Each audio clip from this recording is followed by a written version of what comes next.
Magandang araw po sa inyong lahat. Ma'am Elma nakatanggap ng pagbati mula sa camp ni Sir Gavin ngayon. Alin po natin lahat yan dito sa ating video.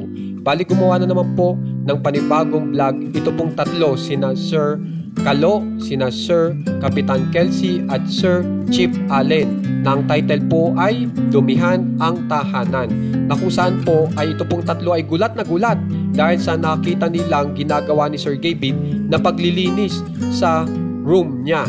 At hindi nga po makapaniwala si Sir Chip Allen dahil sinasabi nga po ni Sir Chip Allen na nakita niya ang kanyang kuya na naglinis ng room noong buhay pa ang kanilang daddy at ngayon lang uli nangyari.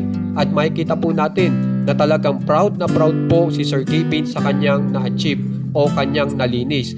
At pinagmamalaki pa po ito pong kama na kung saan ay kanya pang pinalansya. So talagang proud na proud po at masayang masaya po si Sir Gavin. Bali, naglinis po raw si Sir Gavin kasi daw po ay parang ang feeling niya raw po ay hindi na raw po siya sanay sa maruming lugar. Kaya kandalinis na po si Sir Gavin. Pero nagulat po si Sir Gavin nung umalis po si Sir Gavin tapos bumalik muli sa room niya.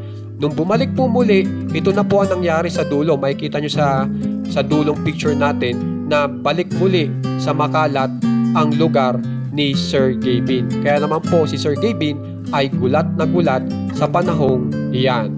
Pero kung ating pag-uusapan po ang views ngayon ni Sir Gavin dito po sa Dumihan ng Tahanan ay nakaka 7.2 million views in 15 hours. At yung kahapon po medyo bumaba po talaga kasi dito po sa Walang Salita Challenge ay naka 6.3 million views po ang nakuha in one day.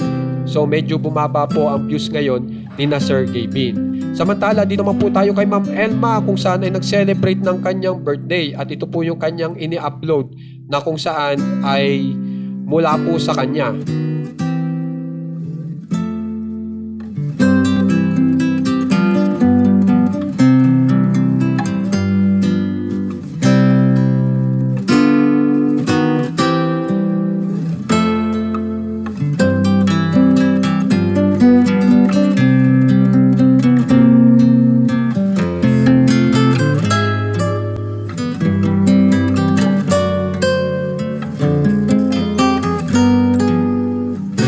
Ngayon naman po, ipapakita ko sa inyo yung mga bumati po sa kanya. Na kung saan ay siya rin po ang nag-upload. Si Ma'am Elma rin po ang nag-upload. Panoorin po muna natin.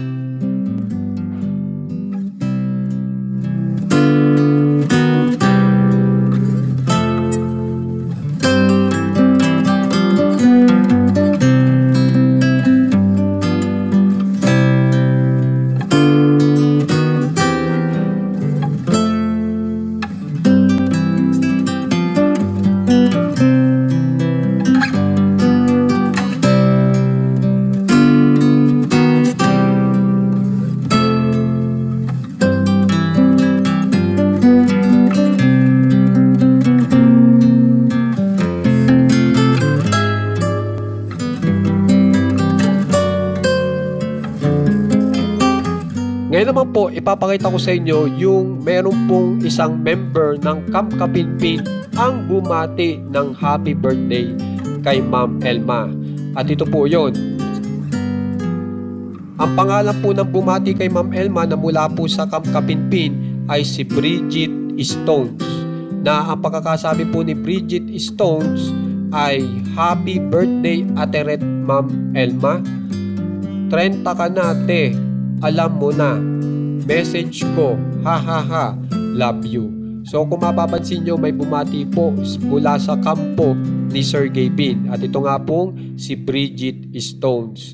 Kaya naman guys, kung gusto nyo pong ma-update sa nangyayari po kina Ma'am Elma at kina Sir Gavin, subscribe na po kayo sa ating channel na One Katawa. Maraming salamat po.